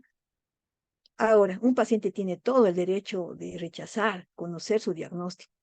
Y en este caso, quien decide es el familiar o el responsable legal del paciente. Sin embargo, existen excepciones. Como todo derecho, puede haber alguna limitación de ejercer esta forma de autonomía en caso de que se vean afectados los derechos de terceras personas o de la comunidad. Y esto afectaría mucho la ética de la salud pública, ¿no? Que sería una excepción. Por ejemplo, en pandemia, un ejemplo claro, ¿no? Un paciente que no quiera saber su diagnóstico. Si ustedes recuerdan cuando empezó la pandemia, pues si uno no quería saber su diagnóstico, el riesgo que se corriera de que podía contagiar a otras personas. Entonces, ahí sí hubiera una tal vez limitación de ejercer su autonomía por afectar a terceros, ¿no? También es importante mencionar a los menores de edad, como mencionaba la doctora Rufo. Bueno, yo a grandes rasgos les menciono que algunos países sí han considerado que los menores entre 18 y 16 años pueden ejercer su autonomía e incluso tomar su decisión a través del consentimiento informado. Sin embargo, en menores de 16, si bien se puede considerar su opinión, al final la decisión generalmente es la de los padres, pero obviamente es importante tomar en cuenta la opinión de los menores. ¿Mm? Y bueno, terminando, pues hablamos de las instrucciones previas, conocidas también como voluntades anticipadas, y lo más importante de estos documentos, que no todos los países en Latinoamérica cuentan, principalmente son documentos donde primero son vinculantes porque deben respetarse, si no, no se lucharía por ejercer esta ley de voluntades anticipadas, pero tendría que tener una indicación clara de no violar, por ejemplo, una norma o los principios, protocolos de un servicio médico o de la lex artis, porque en este caso, pues sí habrían conflictos relacionados con las voluntades anticipadas. Y generalmente las voluntades anticipadas se refieren a esas previsiones de futuros supuestos que pueden pasar en caso de que el paciente no pueda ejercer su autonomía. Y más son como no consentimientos, ¿no? Porque ellos redactan en este documento notarial qué es lo que no quisieran que se les realice si es que ellos no pudieran ejercer esa autonomía en un futuro previsto ante una situación probablemente supuesta de enfermedad, ¿no? Y entre esas excepciones, como les mencionaba, las voluntades anticipadas generalmente no se las puede tal vez dar continuidad en caso de que exista, de que sean contrarias a la norma. Por ejemplo, que se solicite una eutanasia en un país donde está penalizada, o aplicar medicamentos o cirugías aunque no tuvieran indicación médica, ¿no? Son algunas excepciones que se deben considerar, pero lo más importante es que debemos respetar cuando el paciente decide no consentir, ¿no? O limitar actuaciones sanitarias, cualesquiera que sean las consecuencias de esa limitación, como evidenciábamos en el caso anterior que les presenté. Y ante cualquier duda o incertidumbre que se presente en el profesional médico, es importante consultar a los comités de bioética hospitalario, porque estos podrían ayudarnos a través de su función consultiva a resolver algunos conflictos que surgen de las voluntades anticipadas, ¿no? Entonces es importante tener estos conceptos claros y bueno, como conclusión, no olvidemos que nosotros no diagnosticamos ni tratamos enfermedades, sino diagnosticamos y tratamos pacientes que presentan estas enfermedades. Y las decisiones terapéuticas son diferentes y no hay enfermos iguales, aunque tengan la misma enfermedad. Y bueno, existe un análisis crítico actualmente en la sociedad que nos obliga a reconsiderar cómo es esa perspectiva que queremos de la relación médico-paciente con respecto al consentimiento informado principalmente, porque hoy en día la tecnología y la ciencia han generado muchos cambios y nuevas formas de atención médica que involucran principalmente el respeto de los derechos del paciente y su dignidad. Muchas gracias. Agradecemos mucho a la doctora Vanessa Orellana Caro por esta excelente presentación. Y pues bueno, para dar continuidad a nuestro programa, tenemos el día de hoy para finalizar este webinario a la doctora Fabiola Luna López. Ella es médico cirujano y maestra en ciencias por la UNAM, maestra en cuidados paliativos y máster en cuidados paliativos pediátricos y actualmente maestrante en bioética. Le vamos a dar la palabra a la maestra Fabiola Luna, por favor. Buenas noches y muchas gracias por la invitación. Finalmente, con todo lo que han platicado mis compañeras, llegamos a la parte que más nos da ansiedad y miedo, que es la adecuación del esfuerzo terapéutico. O sea, ya cuando está el paciente, ¿cómo vamos a tomar la decisión? Aquí algo bien importante que hay que destacar es, con todo lo que han dicho las ponentes, es esta parte tiene 3 puntos. Uno, la parte ética, que ya te tocó. La parte legal, que obviamente es muy importante, pero a veces se nos olvida la parte médica hablando estrictamente. Recordemos algo que dijo la doctora Osorio muy importante, la historia natural de la enfermedad. ¿Por qué? Todos los procesos que nosotros hacemos durante la atención del paciente tiene que ver que hacemos una historia clínica, una exploración, una entrevista. ¿Para qué? Para llegar a un diagnóstico. Y una vez teniendo el diagnóstico, proponer un tratamiento. Y desde aquí ya vamos asentando el inicio de adecuar el tratamiento al paciente, entendiendo que el tratamiento es un conjunto de medidas y estrategias que pueden tener 4 objetivos, que es curar, aliviar o prevenir las enfermedades. y que actualmente y en nuestros países se empieza desde algunos años también a visualizar que la medicina paliativa puede ser la respuesta de este tratamiento, o sea, que a veces ya los pacientes llegan con una situación de salud y un estado avanzado de la enfermedad, en donde desde un inicio la atención paliativa sea el mejor tratamiento que le podemos dar a esa persona. ¿Qué es importante? Que el tratamiento generalmente lo vemos como que su único objetivo y el principal es curar la enfermedad. Pero aquí también tenemos que abrir nuestra visión a que no solo va encaminado a eso, también a controlar los síntomas, a que el paciente se sienta mejor y sobre todo que el principal objetivo, más que la curación, debe de ser mantener la calidad de vida de esa persona y sobre todo salvaguardar la dignidad en la etapa en que llegue nuestro paciente. Porque algo que bien nos decía la doctora Vanessa, consentimiento informado, sí, cuando el paciente está consciente, orientado y entiende todo esto que ella nos platicó, pero ¿y cuando no?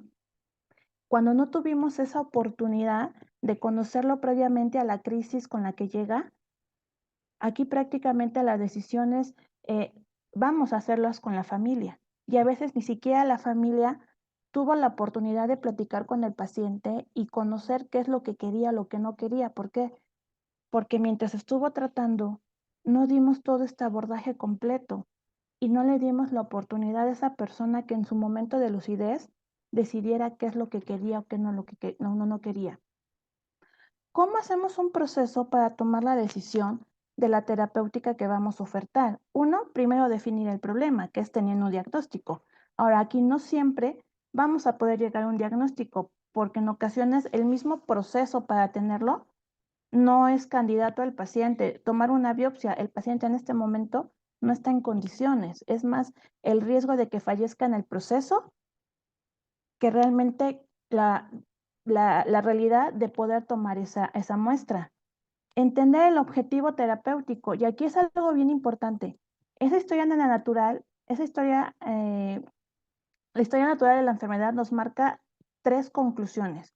Una enfermedad o tiene curación o se controla con o sin secuelas, y la tercera, y es la real, que va a culminar con la muerte del paciente, ya sea por la propia enfermedad o por las condiciones en las que llegue. Y esa es una realidad que a veces no queremos ver cuando estamos atendiendo al paciente y que también va a depender en qué situación llega. No es lo mismo que un paciente entre a un hospital por vía de la consulta externa y que va a un protocolo de estudio a que llegue por una situación de urgencias en donde a veces ni siquiera tenemos la enfermedad, pero que en este momento llega muy deteriorado, con insuficiencia respiratoria, que viene chocado, y que entonces empieza a cambiar esa parte de hacia dónde va el pronóstico.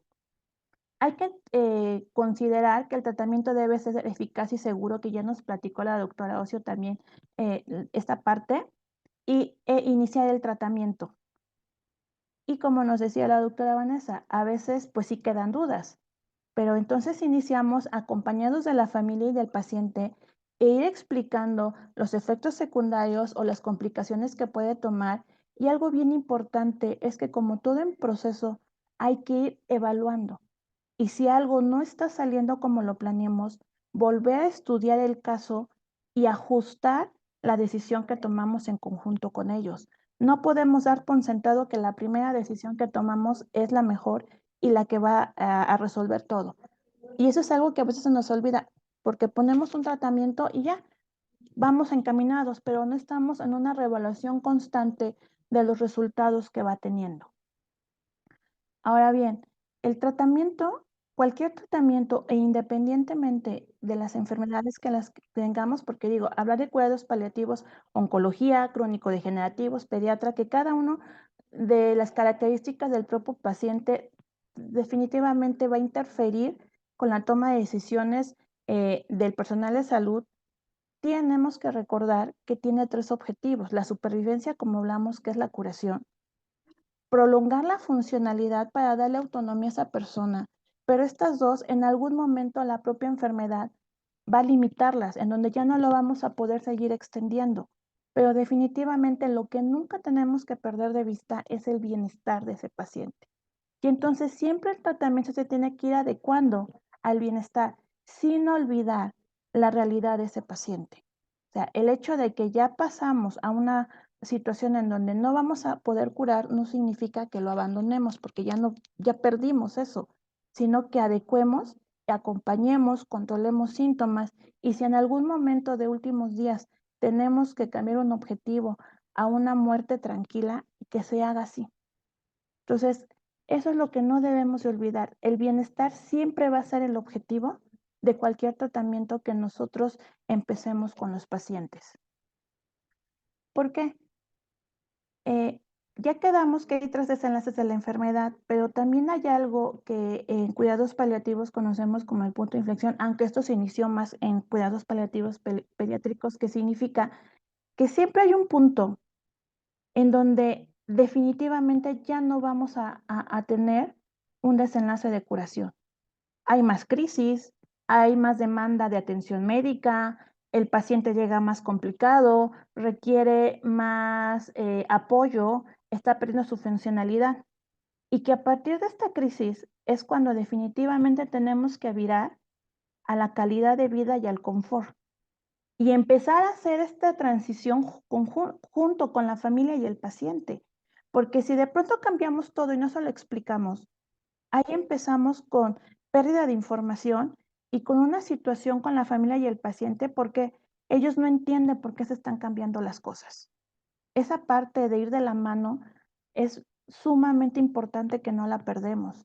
El tratamiento es en conjunto con todas las personas que tienen alguna intervención con el paciente. Definitivamente ya no es una decisión unilateral del médico.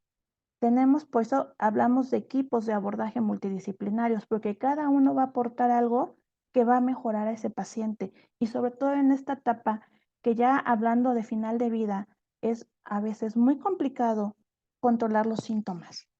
Y entonces también la parte psicológica de contención de los síntomas es muy necesaria.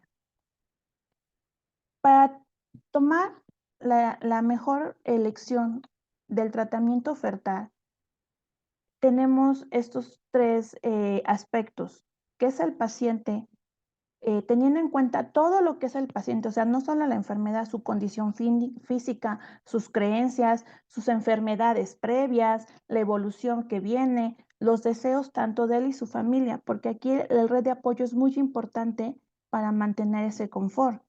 También tener en cuenta y ser honestos y claros en la etapa en que llega el paciente y el pronóstico que va a tener, porque eso es bien importante para delimitar qué le voy a ofertar. Si mi paciente definitivamente ya está fuera de un manejo curativo, bueno, entonces todos trabajemos para un confort, pero si no se le explica esto al paciente y al familiar y no se le hace conciencia de un pronóstico, él va a seguir con unas expectativas que nunca vamos a alcanzar y ahí se empieza a alterar la relación médico-paciente. Y si esta no la tenemos adecuadamente sustentada, va a ser muy difícil para ir tomando esas decisiones claras. Y finalmente, también otro aspecto muy importante para valorar cuál es el mejor tratamiento son todo lo que disponemos, tanto como medicamentos, cirugías, algún procedimiento invasivo, tomando en cuenta su efectividad, su disponibilidad, porque inevitablemente eso es algo real. O sea, si no lo tengo aquí, ¿cómo lo propongo? ¿Cómo lo buscamos? Los efectos adversos que son muy importantes. En ocasiones al paciente le va muy mal con los efectos secundarios, pero a veces no solo eso, también el efecto adverso por sí mismo puede ser indicación de suspender el tratamiento.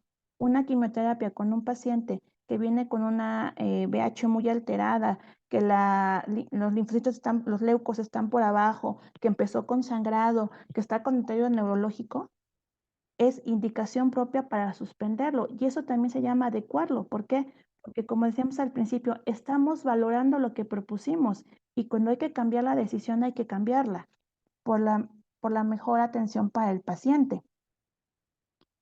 Estrictamente adecuar un esfuerzo terapéutico significa todo lo que nosotros le podamos ofrecer al paciente en la situación que viene y tomando en cuenta el pronóstico.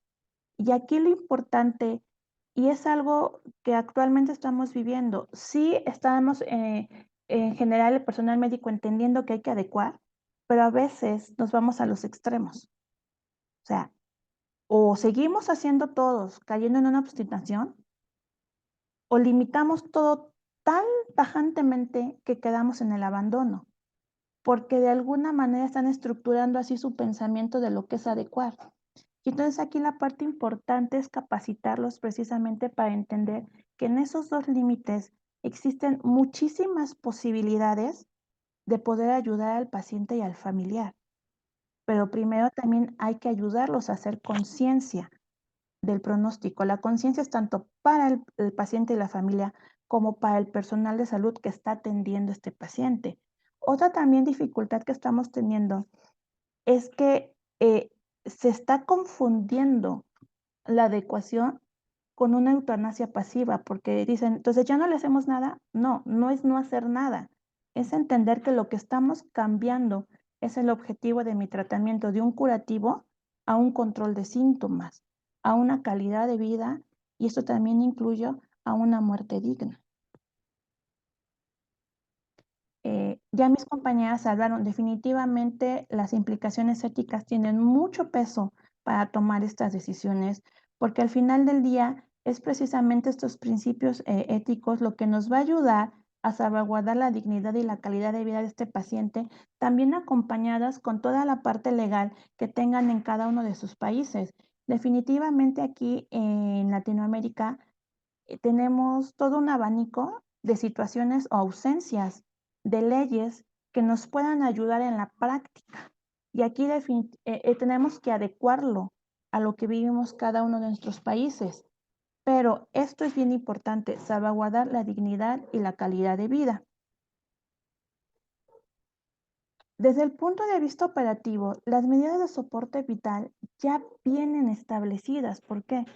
Porque estas definitivamente no van a ingerir directamente en la mayoría de las veces en la evolución de la enfermedad, sino en tratar de estabilizar al paciente para poder tener tiempo de tratar la enfermedad que lo originó. Y eso es muy importante que se lo expliquemos a los familiares. Realmente, ¿qué tenemos ahorita? Cuando un paciente llega muy mal con insuficiencia respiratoria, que tiene absolutamente todos los criterios para realizar una intubación, sale y se le avisa al familiar, es que hay que intubarlo, si no se va a morir. Ok, pero si realmente lo intubó, ¿vamos a cambiar la sobrevida y el pronóstico? Entonces, entendamos que estas medidas tienen categorizaciones, que la A es todas las medidas. ¿Por qué? Porque el paciente probablemente tiene muy buena funcionalidad y el pronóstico es bueno que tenemos una posibilidad de curación. Una B donde el soporte ya el paciente no sería valorar si es candidato a dar reanimación cardiopulmonar. ¿Sale? Pero ya empezar a visualizar que si el paciente se complicó a ese punto, probablemente tenemos que reestructurar todo el abordaje que estamos teniendo. Un tipo C es donde se le da el tratamiento, sin embargo, el paciente ya llega con una toma de decisiones de qué procedimientos va a aceptar y qué procedimientos no va a aceptar en esta situación. Una D es, ya tiene medidas de soporte instaladas, pero la evolución de la enfermedad ha sido tórpida y entonces llega un punto en donde estas medidas pasan de ordinarias a extraordinarias y hay que empezar a analizar el retiro de ellas porque ya estamos cayendo en obstinación. Y finalmente la E es donde se da en situaciones cuando estamos hablando de donadores de órganos, donde sí se empieza a cuidar al paciente, se siguen dando estos soportes vitales, sin embargo, el objetivo que tenemos ya es diferente. Y entonces aquí entra otra situación difícil de toma de decisiones para el personal. ¿Cómo clasificamos una medida en ordinario y extraordinaria? Porque actualmente cuando nos hablan de medidas de soporte vital, a nuestra mente vienen intubación, reanimación, gastrotomía, traqueostomía.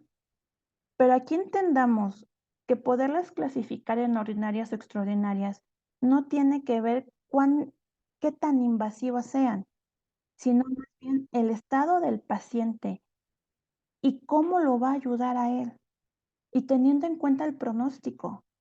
Porque un manejo de la vía aérea puede ser ordinario o extraordinaria dependiendo del paciente. Si estoy hablando en un paciente que llega con insuficiencia respiratoria por edema agudo pulmonar, porque ya tiene una enfermedad renal etapa 4, y ya tiene insuficiencia cardíaca crónica y viene agudizada, entonces probablemente este paciente ya no lo pueda extubar y ya estemos hablando de una medida extraordinaria.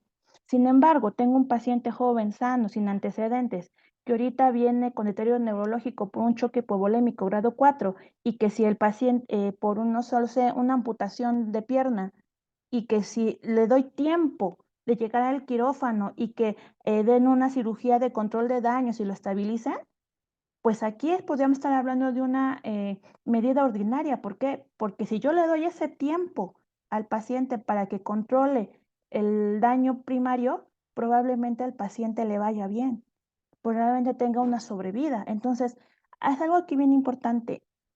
La, la, las medidas de soporte vital, en la clasificación lo da el paciente y su pronóstico, no la medida en sí, y hay que empezar a cambiar esos conceptos que tenemos. ¿Y cómo decidimos la intervención? Ya lo platicamos. El paciente, con sus antecedentes, con sus características, con sus creencias, con su determinación, con con la información que ya tiene. Y este es aquí el trabajo más importante, sentarnos con ellos a explicarles precisamente todo esto, en qué los van a beneficiar, cuáles son sus efectos secundarios, cuáles pueden ser las complicaciones, para darles la oportunidad a ellos que decidan qué es lo mejor para ellos, no lo que nosotros creemos que es mejor para ellos. La enfermedad, aquí es muy importante el trabajo que hagamos para hacer la conciencia del diagnóstico y el pronóstico. Si no hay una conciencia, las personas van a tener una expectativa muy alta de los procedimientos que se están haciendo y de los recursos. ¿Por qué? Hay que ser honestos en lo que le podemos ofrecer y qué puede ser candidato a esto, porque definitivamente en nuestros países a veces no contamos con todos los recursos que nosotros quisiéramos para poderlos ayudar. Y esto también va a ser un determinante para ofrecerle y explicarle cuáles son los objetivos del tratamiento que vamos a iniciar con ese paciente. Y finalmente, ya para cerrar con todo lo que hemos platicado, no, debemos recordar que las enfermedades tienen una historia natural y que el desenlace ya está, o va a haber curación, cronificación, y no olvidar que la posibilidad de muerte también existe como tal, desde incluso antes de que el paciente llegue a nosotros y empecemos un abordaje. Y eso es real, que existen límites legales de la propia enfermedad y los que pone el paciente para tomar una decisión, qué tipo de intervención va a aceptar y que nosotros tenemos que respetar, pero siempre, siempre explicando claramente de las consecuencias que va a tener la decisión. Cuando él lo tenga claro, adelante, respetemos la decisión. Recordemos que clasificar un procedimiento como ordinario o extraordinario lo va a marcar el beneficio o la complicación que va a tener hacia el paciente, no qué tan invasivo es este procedimiento. Las medidas de soporte vital ya se catalogan dependiendo del pronóstico del paciente. No es una cuestión que nosotros tengamos que hacer, eso ya está claramente establecido, pero otra vez tenemos que tener conciencia de pronóstico. Hacer conciencia de las condiciones del paciente y el estadio de la enfermedad es el punto inicial para que nosotros empecemos a desarrollar una toma de decisiones sobre qué tratamiento le vamos a ofrecer, llegar a un acuerdo con la familia y el paciente y entonces iniciarlo. Definitivamente tomar decisiones es muy difícil, porque como lo decía la doctora Sorio, son posibilidades, son porcentajes. al final de cuentas nadie tiene la verdad en la mano. Y cuando este tipo de toma de decisión se haga muy complejo, definitivamente tenemos que involucrar a los comités de bioética de nuestros hospitales, porque esto es todo un conjunto de personas que nos van a ayudar a tener más claro qué es lo mejor para nuestro paciente y cómo salvaguardar la calidad de vida y la dignidad de esa persona que en este momento está teniendo sufrimiento y está teniendo todo una situación psicoemocional, social y cultural que le está causando sufrimiento.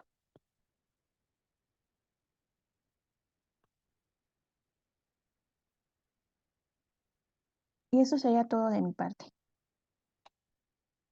Muchísimas gracias, doctora Fabiola Luna, por esta interesante ponencia.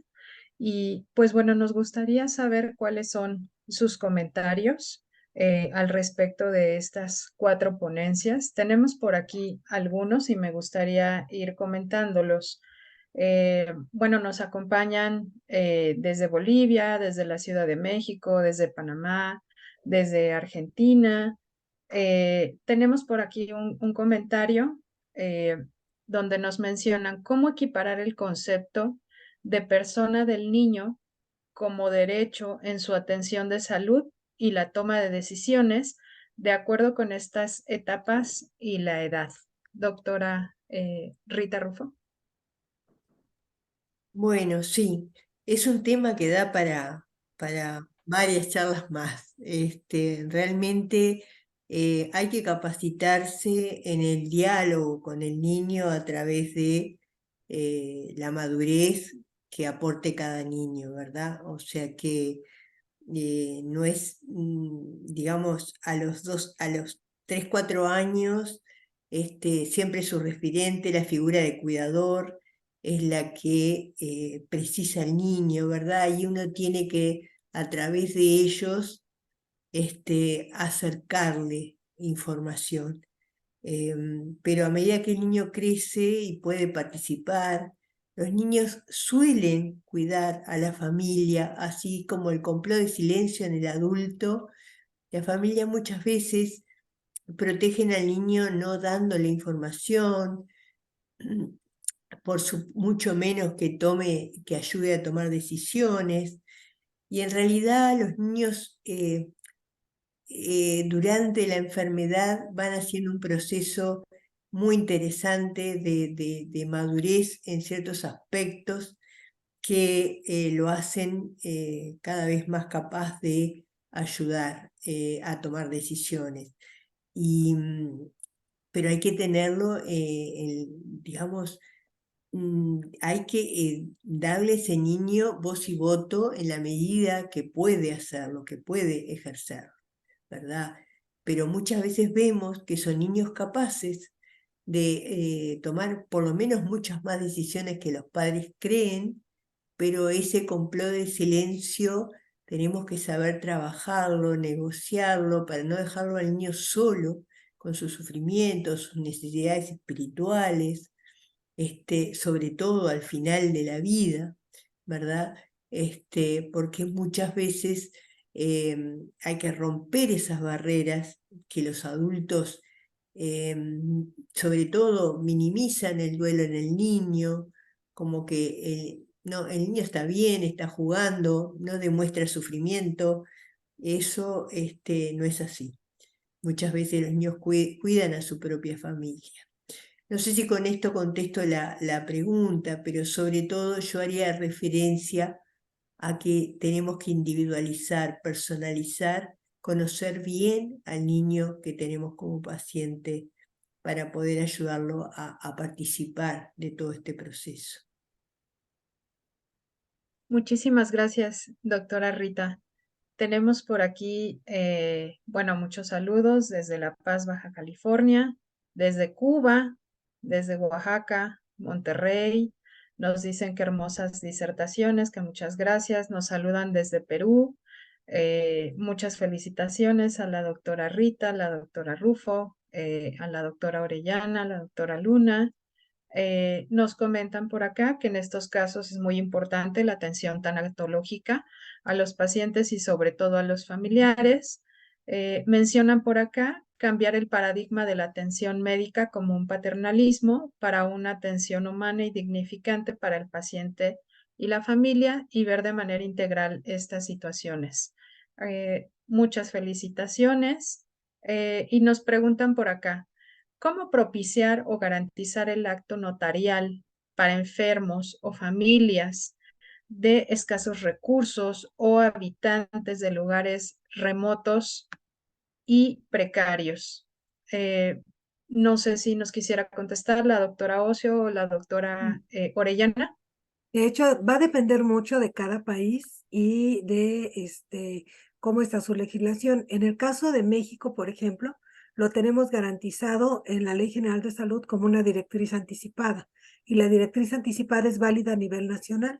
¿Y eso cómo se expresa? Bueno, cuando se está ante una situación de enfermedad avanzada o de enfermedad terminal, se hace frente a personal de salud y queda ese registro en el expediente clínico. Hay algunos estados de nuestro país que tienen formatos específicos, pero en donde no hay un formato específico, con que quede en el expediente clínico es suficiente. En la gran mayoría de los países, la directriz anticipada o voluntad anticipada está reconocida como un derecho humano. Entonces, lo que habría que verificar es en cada país cómo es la representación o dónde es donde se puede quedar. En la mayoría de los casos se trata de trabajarlo sobre el expediente clínico, dejando claro qué es lo que el paciente acepta, qué es lo que no acepta, y habiendo testigos que nos pueden decir que eso es lo que dijo el paciente. Muchas gracias, doctora Ocio. Tenemos por aquí nuevamente una felicitación y nos hacen una consulta. ¿Cuál es la experiencia en la comunicación a los hijos pequeños sobre la fase de últimos días con sus padres, visitas en los hospitales o cómo colaborar en casa? Doctora Rita. Bueno, vuelvo a tener en cuenta la edad del paciente y la madurez, pero muchas veces tenemos que trabajar con la familia y los padres para poder acercar estos temas desde las personas que ellos confían y quieren, ¿verdad? Porque estas cosas no es que venga uno muy capacitado para hablarlas, sino digamos, tenemos que a veces tener en cuenta a otros, a otros que pueden ayudar dentro del equipo, como si tiene una religión, sus referentes religiosos. Hace muy poco nos tocó vivir un final de vida de un pacientito en domicilio y que, bueno, fue un trabajo muy arduo el vencer un poco ese complot de silencio, y el niño cuidaba a los padres y los padres lo cuidaban a él, y no sé, no había, estaba la psicóloga, estaba todo el mundo, pero bueno, al final los abuelos trajeron a un referente de su religión que le habló al niño sobre estos aspectos espirituales, y yo creo que el niño logró la paz en ese momento. Entonces, a veces, de acuerdo a la familia, uno tiene que buscar recursos y no dejarlos solos con esas necesidades de últimos días, ¿verdad? También nos pasó una niña que en los últimos días le pidió a la mamá que le enseñara a rezar, por ejemplo. Pasan cosas que digamos, son necesidades espirituales. Los niños tienen esas necesidades espirituales, ¿verdad?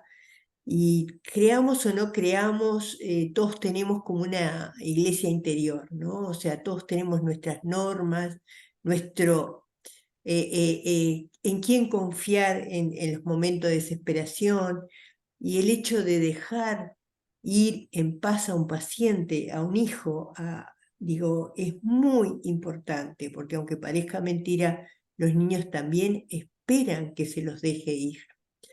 Y esa paz hay que dársela, y esa paz de que, bueno, nosotros vamos a estar bien, te puedo decir, hay que de alguna manera transmitírselo al niño, y hasta que no logramos esto con los padres, me ha pasado con recién nacidos. Hasta que esto los padres no lo logran, el niño sigue luchando en situaciones donde no hay posibilidades de curación, ¿verdad?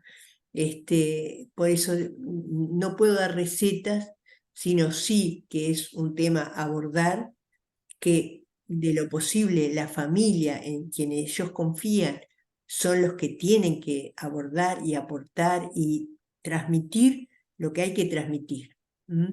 Hay niños que preguntan, ¿me voy a morir?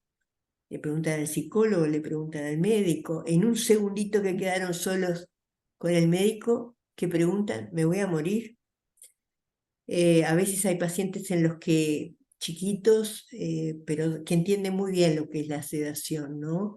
Cuando uno le dice, bueno, cuando esto llegue a un punto que no puedas con esto, podemos hacerte dormir, y cuando llega el momento preguntarle, ¿querés dormir? Y decir que sí. Es como un lenguaje muy especial con el niño, sobre todo en el final de la vida, donde uno se da cuenta que los niños captan, entienden muchísimo más que lo que la familia cree. Y a veces el hacer preguntas abiertas, el dar espacios donde la familia y el niño puedan hablar el tema es muy importante. Pero cada familia no puede dar una receta, ¿sí? Cada familia hay que tener ese vínculo, por eso es muy bueno trabajar desde mucho antes, no llegar al final, cuando se está muriendo. Digo, el vínculo es el que hace posible hablar de los temas impensables, ¿no? Pero bueno, no sé si con eso contesto. Muchas gracias, doctora Rita. Siguen llegando las felicitaciones. Excelente trabajo, doctora Orellana. Muchas felicidades a las 4 maravillosas ponentes. Tenemos aquí un comentario sobre hacer de la atención un manejo integral con dignificación de la vida y de la muerte, una atención más humana y empática, siempre dando calidad de vida, así como calidad en el proceso de la muerte en todas sus esferas. Muchas gracias por las grandes ponencias para su análisis, reflexión, pero sobre todo para ponerlo en práctica día a día con los pacientes y las familias. Nos siguen llegando las felicitaciones. Muchas gracias por su ponencia, doctora Fabiola. Gracias por compartir. Muchas gracias a las 4.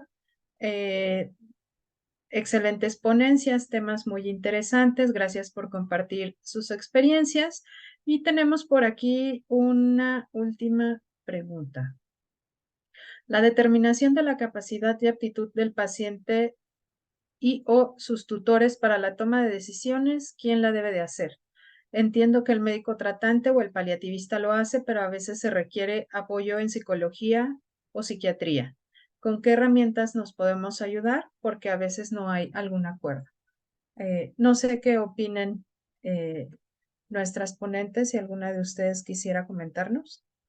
Idealmente, cuando hablamos de competencia, lo más importante es tener los datos claros. Y eso se puede hacer cuando conocemos al paciente y a la familia. ¿Por qué? Porque es mucho más fácil ya tener una evaluación previa, ir viendo si hay alguna modificación en el estado cognitivo o no. Lo que muchas veces ocurre es que llegamos a un hospital, nos llega un paciente en el servicio de urgencias o nos llega ya con un deterioro cognitivo y no sabemos qué tan competente es. Entonces, sí, lo que se recomienda es que sea un trabajo de equipo. Pedir apoyo con geriatría, pedir apoyo con psiquiatría, para que sean 2 o más profesionales de la salud los que puedan evaluar la competencia. Es decir, la capacidad del paciente de comprender, de entender los procesos, de entender las opciones terapéuticas o diagnósticas y, lo más importante, las consecuencias que va a haber con una o con otra decisión. Tenemos que tener mucho cuidado porque las familias en Latinoamérica muchas veces tienden a ser un poquito intrusivas en ese sentido. A veces he tenido pacientes en la relación adulto mayor perfectamente competentes, pero que la familia no está de acuerdo con la decisión. Y en esos casos es muy importante respetar la voluntad del paciente. Por eso decíamos que lo ideal es trabajar en equipo. porque es la mejor forma de poder dar la mejor opción ante la evolución de un caso y sobre todo aprender a darle información en forma progresiva. Darle informes en los últimos 5 minutos es yo creo que la decisión más difícil para cualquier médico, porque explicar todo el proceso de enfermedad y todo lo que ha ocurrido durante 5 años en 5 minutos para tomar una decisión final realmente es algo muy, muy complejo. Lo ideal es aprender a comunicarnos también con el paciente, con la familia e ir haciendo esta planificación anticipada, donde podemos ir dentro de un proceso de decisión tomando pues las mejores opciones posibles. Ese sería mi comentario. Muchas gracias, doctora Mónica Ocio. Tenemos muchas felicitaciones para nuestras 4 disertantes. Muchísimas felicidades por todas estas ponencias y por todo el conocimiento compartido. Yo quisiera, ya para finalizar este webinario, comentarles que en un par de días la grabación va a quedar disponible dentro de las redes de la Asociación Latinoamericana de Cuidados Paliativos y pues no dejen de acompañarnos el próximo 7 de noviembre a la misma hora, en donde vamos a tener también un interesante webinario con el título de Humanizando el Sufrimiento, una mirada bioética. Vamos a tratar temas de vital importancia como lo es bioética y sufrimiento, la ética del cuidado, la humanización de la atención al final de la vida y el principio de vulnerabilidad en bioética. Vamos a tener ponentes del Salvador, el doctor Mario López Saca, la maestra Silvia Hernández Hidalgo de la Ciudad de México, la doctora en psicología Nancy Rangel Domínguez, también de la Ciudad de México, y la doctora Angie Ismail Eldin Paz de la Ciudad de México. Quisiera comentarles que hace un par de días se llevó a cabo una reunión de alto nivel de presidentes de asociaciones en toda Latinoamérica y se realizó un documento denominado Declaración de Bogotá. En poco tiempo va a estar disponible en las redes sociales en donde se hace una declaratoria sobre, obviamente, lo que se requiere en relación al acceso a los opioides, mejorar la calidad en la educación, en cuidados paliativos y también la importancia de la infraestructura de los servicios. En su momento lo vamos a estar compartiendo, estén muy atentos. Y bueno, ya para finalizar, no se les olvide que el próximo mes de marzo vamos a tener el Congreso de la Asociación Latinoamericana en Cartagena, perdón, y pues obviamente los esperamos. Vamos a estar compartiendo algunos talleres precongreso y también algunas disertaciones dentro del programa de este tan importante evento. Muchísimas gracias a todos. Los esperamos nuevamente en el mes de noviembre. Quedamos a la orden. Que tengan buena noche. Buenas noches, gracias a todos. Buenas noches, muchas gracias. Gracias. Buenas Hasta Muchas luego. gracias, buenas noches. Gracias, buenas noches.